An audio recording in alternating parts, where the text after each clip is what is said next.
قربانی کے مسائل کچھ ضروری بیان ہوں گے۔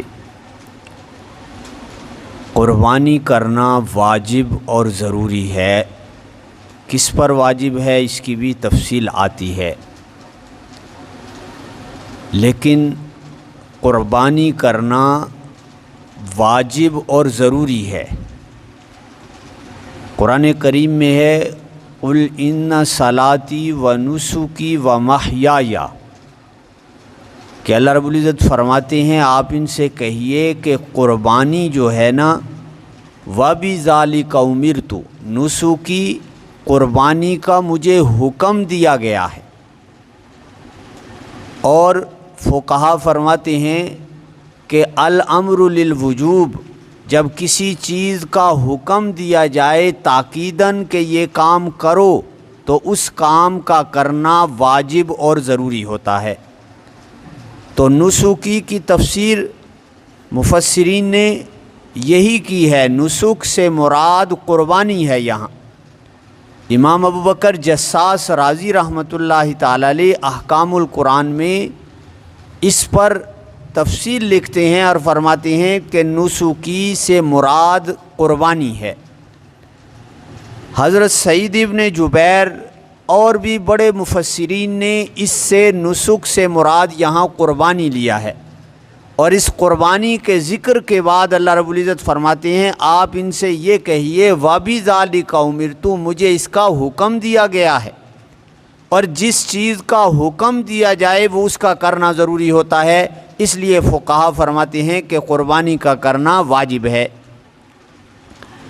دوسرا قرآن کریم میں ذکر ہے فَصَلِّ لِرَبِّكَ وَانْحَرْ، کہ آپ اپنے رب کے لیے نماز پڑھیں اور وَانْحَرْ قربانی کریں۔ یہاں بھی نہر کا لفظ ہے اور امر کا صیغہ ہے کہ قربانی کریں، آپ کو حکم ہے قربانی کرنے کا۔ اس لیے فقہا فرماتے ہیں اس آیت سے بھی ثابت ہوتا ہے کہ قربانی کرنا واجب اور ضروری ہے۔ حضرت عبداللہ ابن عباس، حضرت مجاہد اور مفسرین نے وَانْحَرْ کی یہی تفسیر کی ہے کہ قربانی نہر کرنا، قربانی کرنا۔ اور آپ صلی اللہ علیہ وسلم نے بھی احادیث کے اندر اس کی تاکید بیان فرمائی ہے کہ قربانی کرو۔ ایک حدیث میں ہے کہ آپ نے فرمایا قربانی کرو، وہاں بھی امر کا صیغہ ہے کہ فَإِنَّهَا سُنَّةُ أَبِيكُمْ إِبْرَاهِيمَ، کہ یہ تمہارے باپ ابراہیم علیہ السلام کا طریقہ ہے، اس لیے تمہیں بھی کرنی چاہیے اور جو ہے وہ تمہارے ذمے بھی ضروری ہے۔ اور ایک روایت میں ہے آپ صلی اللہ علیہ وسلم نے ارشاد فرمایا کہ علی اہل کل بیت، علی اہل کل بیت، ہر گھر والوں پر ان میں سے جو بھی آدمی صاحب نصاب ہوگا اس پر یہ قربانی واجب ہوگی۔ علی اہل کل بیت، ہر گھر والے پر۔ علی کا لفظ عربی میں لازم کرنے کے لیے کسی چیز کو آتا ہے کہ علی اہل کل بیت، کہ اس کے اوپر لازم ہے کہ جو آدمی صاحب نصاب ہو کہ وہ جو ہے وہ قربانی کرے۔ اور حدیث میں ہے کہ آپ صلی اللہ علیہ وسلم نے ارشاد فرمایا من لم یضحی فلا یقربن مصلانا، کہ جو آدمی قربانی نہیں کرے گا، اس کے پاس طاقت ہے، صاحب نصاب ہے، پھر بھی قربانی نہیں کرتا، تو آپ نے فرمایا فلا یقربن مصلانا، وہ ہمارے ساتھ عیدگاہ میں نہ آئے، اس کا ہمارے ساتھ جو ہے وہ کیا تعلق ہے۔ اب دیکھیں یہ حدیث آپ نے وعید کے طور پر ارشاد فرمائی کہ بھئی اس کے اوپر آپ نے وعید، اس کو ڈرایا، اس کو تنبیہ کی۔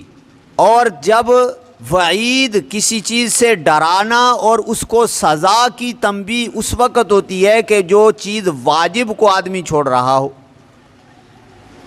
اور ایک حدیث میں ہے کہ آپ صلی اللہ علیہ وسلم نے ارشاد فرمایا من ذبح قبل الصلاۃ فلیعد، کہ جس آدمی نے نماز عید ہونے سے پہلے اپنی قربانی کر لی تو اس کی قربانی نہیں ہوئی فلیعید، اس کو چاہیے قربانی دوبارہ کرے۔ اگر یہ واجب نہیں تھی تو ترک واجب سے ہی اعادہ لازم آتا ہے۔ کوئی آدمی واجب چھوڑے تو اس کے ذمہ ضروری ہوتا ہے دوبارہ پڑھے، دوبارہ وہ کام کرے۔ اگر سنت کبھی چھوٹ جائے تو اس کی وجہ سے اعادہ اور اس کو دہرانا نہیں پڑتا۔ تو آپ نے تاکیداً فرمایا کہ جس نے نماز سے پہلے قربانی کر لی اس کی قربانی نہیں ہوئی، اس کو دوبارہ قربانی کرنی پڑے گی۔ اس لیے فقہا فرماتے ہیں کہ قربانی کرنا واجب اور ضروری ہے، لیکن اس کی شرائط ہیں کہ کس پر جو ہے وہ واجب ہے۔